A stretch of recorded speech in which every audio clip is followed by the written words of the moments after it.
Olá, meu nome é Giovana, eu sou residente em endocrinologia e o tema de hoje será emergências glicêmicas, cetoacidose diabética e estado hiperglicêmico.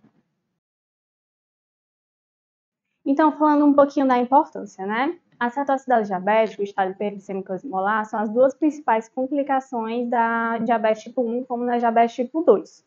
Hoje em dia, ainda, cerca de 9% das internações dos pacientes com diabetes correspondem por cetoacidose diabética. Mas com tratamento, com reconhecimento precoce, em países desenvolvidos, essa taxa de mortalidade chega a menos que 1%. Todavia, em países subdesenvolvidos, a taxa de mortalidade é 13%, chegando até ser maior em estado hiperglicêmico e hiperosmolar, que chega até ser 3 a 5 vezes maior do que a taxa de mortalidade por cetoacidose diabética. Foi visto também um aumento de 55% da taxa de hospitalização por cetoacidose diabética, principalmente em pacientes abaixo de 45 anos, agora no século XXI. E aí, o que é que engloba esses episódios tão recorrentes de cetoacidose diabética? Os gatilhos, eu tenho que identificar os fatores predisponentes, eu tenho que prevenir as recorrências e eu preciso envolver o paciente nesse cuidado. A principal causa do fator predisponente é a omissão do uso de insulina. Então, eu preciso conversar com o paciente precisa entender a importância de se apropriar do seu tratamento e fazer parte do plano terapêutico. Nos Estados Unidos, no período de 2006 a 2012, foi visto que 21% dos pacientes tiveram mais um episódio de CAD no período de 6 anos. Já no Reino Unido, em 2014, foi visto que 33,7% dos pacientes eles apresentaram pelo menos um episódio de cetoacidose no ano anterior.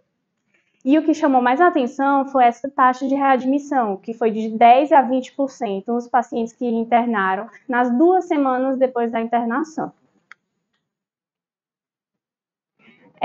Falando economicamente, né, o quanto isso impacta, nos Estados Unidos, por internação, é cerca de 21 mil a 36 mil dólares por paciente, e no Reino Unido, 2.064 euros. Além disso, a mortalidade por CAD, o risco, quando os pacientes têm cerca de 2 a 5 admissões, tem um risco 3 vezes maior de morte em comparação àqueles pacientes que tiveram uma admissão. E quando esse valor vai acima de 6, esses pacientes aumentam ainda mais o risco de mortalidade. A CAD, em 6% a 21% dos pacientes, ela é o diagnóstico inicial da DM1, da prima descompensação. Em relação à imortalidade ainda, no Japão, na cetoacidose, ela corresponde a 3,3% a 5,7%, e no estado hiperglicêmico osmolar chega a ser a 13%. Mas, como eu falei anteriormente, em alguns países, como a Índia, a África e o Paquistão, essa mortalidade ainda é bem elevada. Então, por isso é importante da gente reconhecer precoce e tratar esses nossos pacientes. Então, o que é que corresponde à cetoacidose diabética, né? Ela corresponde num contexto de hiperglicemia, elevação de cetonas e uma acidose metabólica. Esse meu paciente ele vai ter uma ausência absoluta de insulina. Eu vou promover a gliconeogênese, a glicogenólise, vou estimular esse meu fígado também a produzir os ácidos graxos, que no fígado eles vão ser convertidos em corpos cetônicos, que nós temos 3 principais, que é o beta-hidroxibutirato, que corresponde a 80%, o acetoacetato, que corresponde a quase 20%, e a acetona, que dá aquele hábito cetônico, que corresponde a quase 1%. E a acidose metabólica. Já no estado hiperglicêmico hiperosmolar, eu tenho uma insulina ainda relativa. Então, esse meu paciente, ele não vai ter uma acidose metabólica importante. Ele vai se encontrar também no contexto de hiperglicemia, associada a um quadro de hiperosmolaridade. Esses pacientes, eles são bastante desidratados. Pressupõe que eles perdem cerca de 100 ml por quilo de água desses pacientes. Então, o volume que eu tenho que repor, por exemplo, um paciente de 70 quilos é quase 7 litros. Então, é por isso que é tão importante a hidratação no tratamento. E eles vão ter, como eu falei, um quadro de desidratação que não vão ter uma acidose ou uma cetose significativa, né? Somado a isso, eu tenho uma deficiência absoluta ou relativa da insulina e uma elevação dos meus hormônios contrarregulatórios, que é o glucagon, a epinefrina, a norepinefrina e o cortisol. Em relação aos fatores de risco, os principais são esses dois acima, que é a omissão do uso da insulina e a infecção, que as principais são pneumonia e infecção do quadro urinário. Além disso, estresse, trauma, álcool. Foi visto também que o Covid desencadeou também um grande quadro de cetoacidose diabética e estado hiperglicêmico hiperosmolar. Sepse, infarto, tromboembolismo e em idosos eu tenho também sempre pensar em ingesta hídrica, também como um fator predisponente. Outra coisa que chamou a atenção foi em relação à saúde mental desses pacientes. Eles têm realmente um risco maior de ter quadros depressivos, ansiosos. Existe um score, que é esse questionário de saúde do paciente, que ele avalia 9 pontos, e cada score ele pontua de 0 a 3 pontos. A soma total é de 27 pontos, e a partir de 20 pontos eu considero como uma depressão grave. Lembrando que isso aqui é um score de triagem, né? Ele não é diagnóstico, tá? Outro fator também é a idade, né? Quanto mais jovens esses pacientes, maior o risco deles desenvolver algum desses aspectos de emergência hiperglicêmica. Além disso, insuficiência renal, tabagismo também são fatores. E outra coisa também que a gente usa bastante hoje em dia, né, que são os inibidores de SLT2, foi visto que em pacientes com DM2 não foi aumentado tanto o risco de CAD ou de estado hiperglicêmico hiperosmolar, cerca de 0,6 a 4,9 eventos por ano em 1.000 pacientes. Já em pacientes com DM1, pelo menos de acordo com a SBD, ela não indica o uso dos inibidores de SLT2 pelo risco aumentado de CAD. Em relação aos fatores de risco, quando eu for prescrever algum desses, eu tenho que também estar atento a alguns contextos. Por exemplo, paciente que tem um tempo de jejum mais prolongado, paciente que desidratado, então eu tenho que lembrar dos idosos, paciente com alta ingesta etílica ou então com baixo teor de carboidratos, são fatores de risco para desenvolver uma cetoacidose. Aqui é só falando, mostrando ó, que infecção e a omissão de insulina no Brasil realmente são os principais fatores encadeantes para o desenvolvimento dessas emergências hiperglicêmicas. E aí, por isso, em junho do ano passado, foi feito esse consenso, que foi juntamente a ADA, a Associação Europeia, Sociedades Britânicas, a Associação Americana, junto com a Sociedade de Tecnologia, fizeram esse consenso porque o último da ADA tinha sido em 2001 e foi atualizado em 2009. Então, alguns critérios, principalmente que eu vou mostrar da cetoacidose, foram modificados. Aqui, só como eu falei anteriormente, é em relação à fisiopatologia, né? Então, da cetoacidose diabética, eu tenho um quadro de aumento dessa neogliconeogênese e aumento da glicogenólise hepática. Vou ter uma lipólise com aumento da produção dos meus ácidos graxos e glicerol. Essa produção vai ser convertida em corpos cetônicos no fígado pela enzima acetilcoenzima redutase. E eu vou ter um aumento vou ter cetonemia, né, que é um dos testes que a gente também faz, principalmente o hidroxibutirato, para o diagnóstico de cetoacidose diabética. Já em relação ao estado hiperglicêmico hiperosmolar, eu não vou ter essa cetose tão evidente porque o meu paciente ele tem ainda uma reserva de insulina. Então, realmente, o que eu vejo mais é um quadro de hiperglicemia mais acentuada, às vezes cerca de 600, 800. Também tem uma gliconeogênese acentuada, uma glicogenólise acentuada. E esses meus pacientes, eles vão ter uma glicosúria. Então, além de ter distúrbio hidroeletrolítico, ele vai ter um quadro de desidratação bem grave. E geralmente, no estado hiperglicêmico hiperosmolar, é um quadro mais arrastado, que chega de ser de dias a semanas. Diferente da CAD, que geralmente é um quadro que pode ser de horas a dias. Eu trouxe primeiro esses critérios que são referentes ao do SBD, que ele traz de 2023. Então, lá ele colocava que era uma glicemia maior que 200, uma acidose metabólica na gás, o pH menor que 7,3 e um bicarbonato menor que 15. E a presença de cetose, que eu tenho uma cetonemia maior ou igual a 3 milimols e uma cetonúria maior ou igual a 2 tiras reagentes na urina. Lembrando, a cetonúria ela é um exame que demora um pouco mais, né? Às vezes é 4 horas do início da CAD para ser visto. Então, não é porque o meu paciente tem uma cetonúria negativa que ele também não tem CAD, tá? Esse foi o que mudou em relação ao de 2023, o novo consenso. Que agora o paciente não precisa ter uma glicemia maior que 200. Se ele tiver um histórico de diabetes prévio, ele já entra como critério, certo? Aí foi mantida a acidose metabólica, um pH menor que 7,3, é um bicarbonato que ele coloca menor que 18 nesse caso. E a cetose também, aqui é o beta-hidroxibutirato, que é maior ou igual a 3 milimols, e uma cetonúria maior ou igual a 2 cruzes. Em relação à classificação da CAGE, também os critérios foram mudados. O da SBD de 2023, ele divide, assim como atualmente, leve, moderada, grave, só que ele pontua que leve tem um pH entre 7,2 a 7,3, no moderado é um pH de 7,1 a 7,2 e no grave é um pH abaixo de 7,1. Além disso, ele pontua alguns critérios que são indicadores de CAD grave, como uma pressão sistólica menor que 90, uma frequência cardíaca maior que 100, um paciente que já está rebaixado, tem um bicarbonato menor que 5% e já tem uma evidência de uma hipocalemia na admissão. Além disso, nesse outro critério, ele frisava no anion gap, né, que hoje em dia ele não coloca mais. Ele coloca apenas no beta-hidroxibutirato. Aqui é a nova classificação em relação à gravidade da cetoacidose diabética. Ele coloca a glicemia acima de 200, só que ao invés do anion gap, ele coloca o beta-hidroxibutirato. Então, grave, eu tenho um beta-hidroxibutirato acima de 6 milimols, e na acidose, ao invés de ser um pH abaixo de 7,1, eu tenho um pH menor que 7, com bicarbonato menor que 10. E é um paciente que já vai estar no quadro de estupor coma. Tenho que lembrar, como diagnóstico diferencial de cetoacidose diabética, alguns outros casos, né? Cetose por inanição, que é aquele paciente que tem uma ingesta calórica menor que 500 quilocalorias por dia. Pacientes com alcoolismo e também na gestação, que eu tenho um risco maior de ter cetose, principalmente no terceiro trimestre. Além disso, acidose com anion gap elevado, né? Não posso esquecer, principalmente hoje em dia, que está associado também com metanol e com metformina, tá? Lembrando que para o cálculo de anion gap, que eu vou mostrar um pouco mais na frente, eu tenho que ajustar, corrigir pela dosagem da albumina.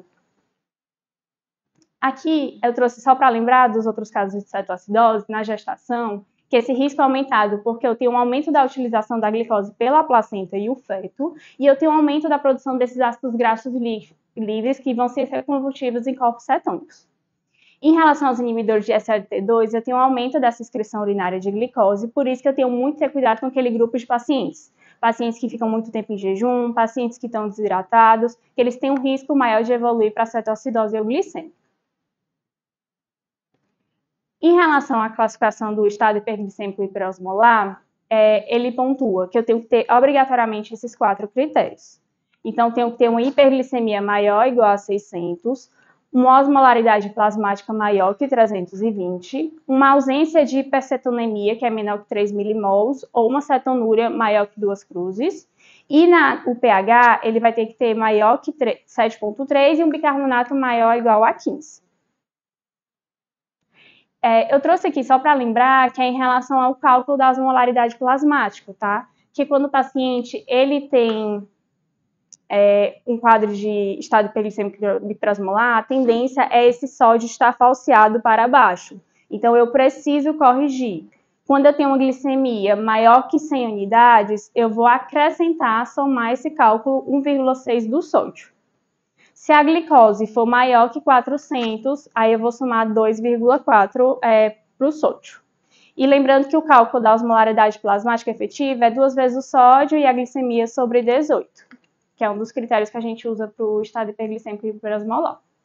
Em relação à sintomatologia, os dois podem ter uma sintomatologia semelhante, mas lembrando que eu também posso ter coexistência desses dois fatores. Cerca de 1/3 dos pacientes também podem ter um quadro de CAD e também podem ter um quadro de estado hiperosmolar.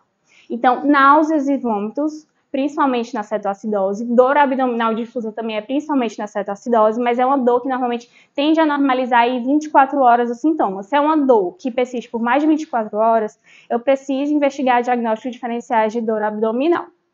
Poliúria, poligipsia, perda de peso é incomum para os dois. Desidratação também é comum nos dois, mas eu vou principalmente frequentemente no estado hiperglicêmico.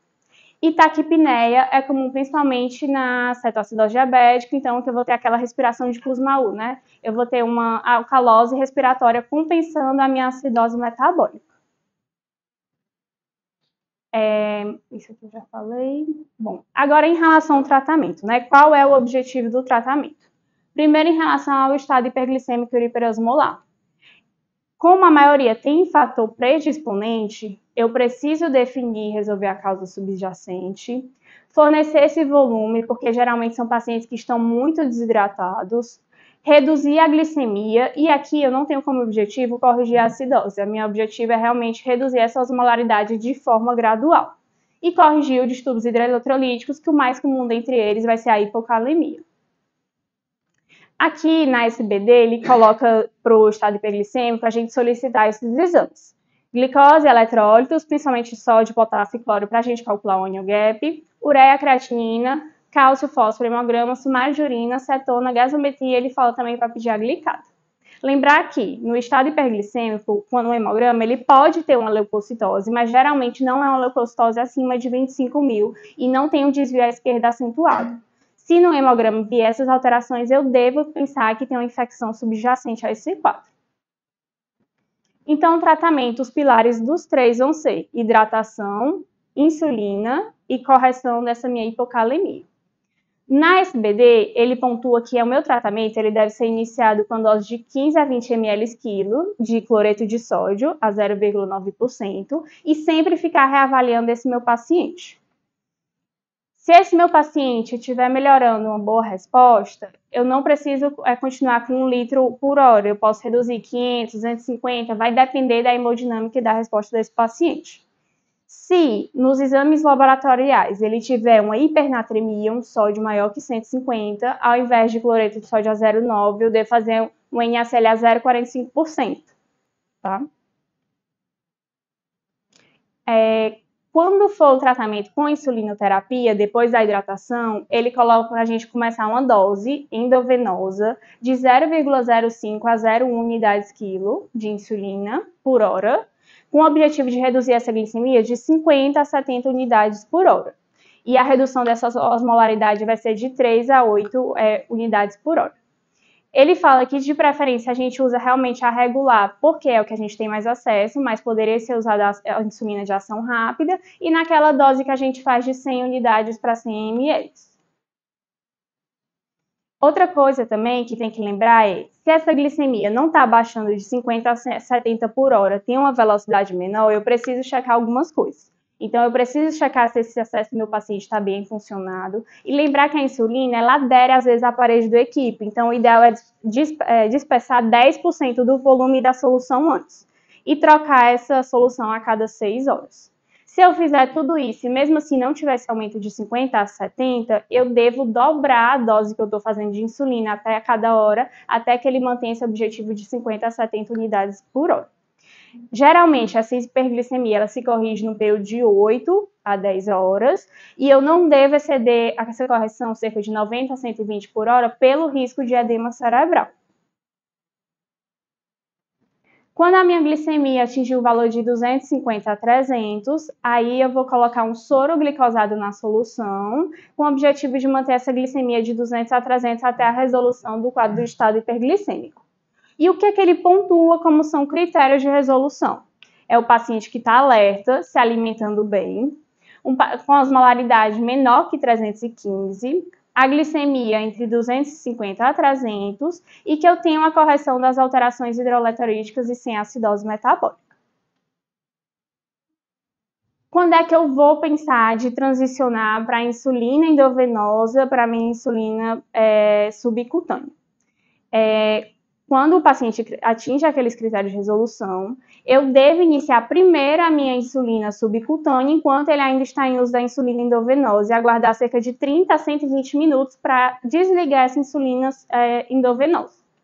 E aí, como é que eu vou fazer esse cálculo? Se for uma prima de descompensação, eu posso fazer um cálculo de 0,4 a 0,8 unidades quilo-peso, ou então eu posso fazer a dose que ele fez de insulina nas últimas 4 a 6 horas, multiplico por 24 e uso uma taxa de 60 a 80% dessa dose total.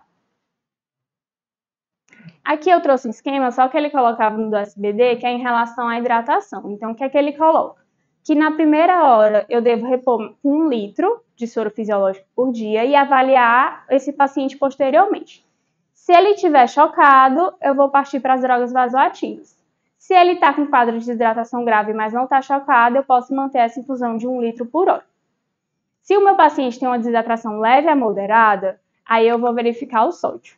Se o sódio estiver abaixo de 150, eu vou fazer o cloreto de sódio com infusão de 250 a 500 ml hora, ou se ele tiver um sódio maior que 150, eu vou fazer uma infusão de 250 a 500 ml hora. E sempre reavaliando o paciente. Em relação à hipocalemia, a SBD ela traz diferente do consenso que eu vou mostrar de 2024. Na SBD, ela traz que se o potássio estiver abaixo de 3,3, eu não devo fazer a insulina, primeiro fazer a reposição de potássio e depois repetir o potássio com 1 hora. No novo consenso de 2024, ele traz que eu devo ter esse valor acima de 3,5, o corte, não é 3,3. E ali que ele coloca maior que 5,2, no consenso de 2024, ele coloca que seria um valor maior que 5. Aqui é em relação à SBD, que ela traz em relação à correção da cetoacidose euglicêmica. Ela fala que eu posso tanto fazer o bolus de insulina regular, unidade quilo-peso, ou então eu posso fazer apenas a insulina regular sem o bolus, que aí nesse caso seria uma dose maior de 0,15 unidades quilo-hora, né? Lembrar que, como eu falei anteriormente, os pacientes que foram submetidos à bariátrica, que têm um tempo de jejum maior, eles têm um risco de cetoacidose euglicêmica, então eu tenho que ficar atento a esses pacientes. E caso os pacientes eles usem os inibidores de SLT2, eu preciso suspender essas medicações 3 a 4 dias antes do procedimento cirúrgico, ou se eles forem fazer um exercício de muita alta intensidade para diminuir o risco de cetoacidose. Lembrar também das acidoses que têm um anion gap aumentado, como metanol, salicilato, e aí é importante eu fazer aquele cálculo do anion gap.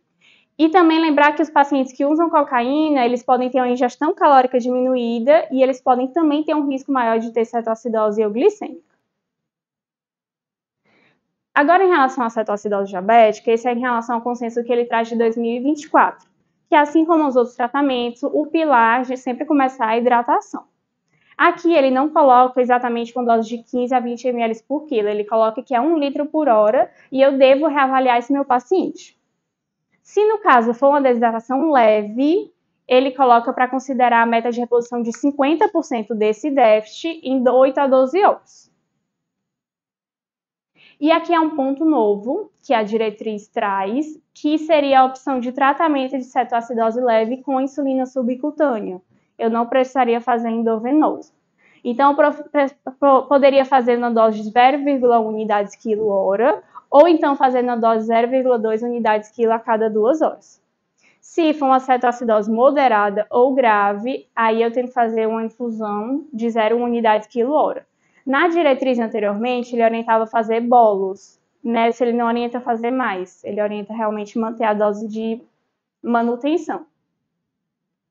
E aqui é como eu falei que foi o que mudou realmente em relação ao potássio, que ao invés do corte que ele usa de 3,3, né, a diretriz ele coloca de 3,5 para corrigir primeiro e depois fazer a insulinoterapia. Se tiver entre 3,5 a 5, eu posso iniciar a insulina, mas eu devo colocar uma solução de potássio também para repor.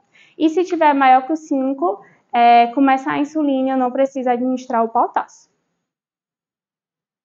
Bom, como eu falei anteriormente, né?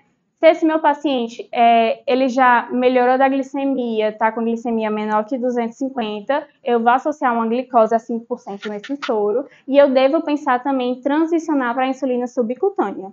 No consenso, ele coloca para começar uma dose de 0,02 a 0,05 de unidades quilo. Outro ponto que ele coloca é em relação à reposição de bicarbonato, que anteriormente ele recomendava quando tinha um pH inferior a 6,9. Aqui ele traz que é um pH inferior a 7 e que essa solução deve ser feita com a ampola de 8,4%, diluído em 400 ml de soro e eu posso correr em 2 horas até atingir o pH maior que 7. Em relação à hipofosfatemia, que pode ser outro distúrbio hidroeletrolítico que pode ocorrer, geralmente não tem indicação de repouso. Quais são os únicos casos que ele orienta a repouso? Se o paciente tiver alguma fraqueza muscular, com comprometimento respiratório e um fosfato abaixo que 1. Então, na transição, né? Assim como eu falei no estado hiperglicêmico hiperosmolar, eu vou começar essa insulina subcutânea 1 a 2 horas antes de desligar essa minha bomba de insulina. como é que eu posso fazer essa dose? Se o meu paciente já usava a dose antes, eu posso pegar a dose que ele usava e dividir 50% 50%, né? 50 basal, 50 bolos, e dividir as doses. E aí, outra opção que ele coloca é baseada no peso. Se o meu paciente, eu posso usar uma dose de 0,5 a 0,6 unidades quilo dia da dose total diária, ou então, se for um paciente que tem um risco maior de hipoglicemia, eu diminuo a dose, vou para uma dose de 0,3 unidades quilo dia. Então, quais são os critérios de resolução da cetoacidose diabética que ele coloca? Eu tenho uma cetona menor que 0,6, com pH maior ou igual a 13, ou um bicarbonato maior ou igual a 18, e uma glicose menor que 200. Aqui eu trouxe só para citar que ele coloca as principais complicações que podem estar associadas a esse quadro de emergência hiperglicêmica, né? Que o mais comum realmente são distúrbio hidroeletrolítico, com hipofosfatemia e hipocalemia, hipoglicemia, dependendo da velocidade de infusão, pode ocorrer, edema cerebral, que seria um evento que realmente aumentaria muito a mortalidade desse paciente, cerca de 30%, e ele cita que pode ter um risco maior de trombose periférica, mas foi feito um estudo indiano e que não foi visto realmente esse aumento.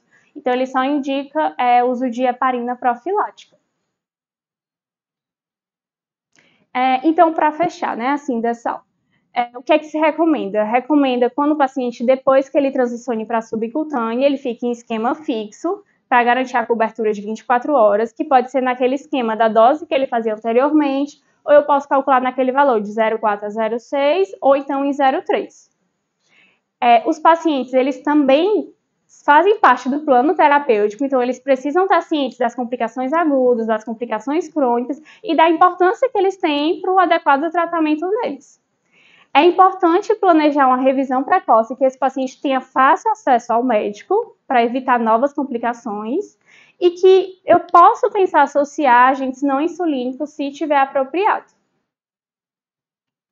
Aqui só referência. Okay.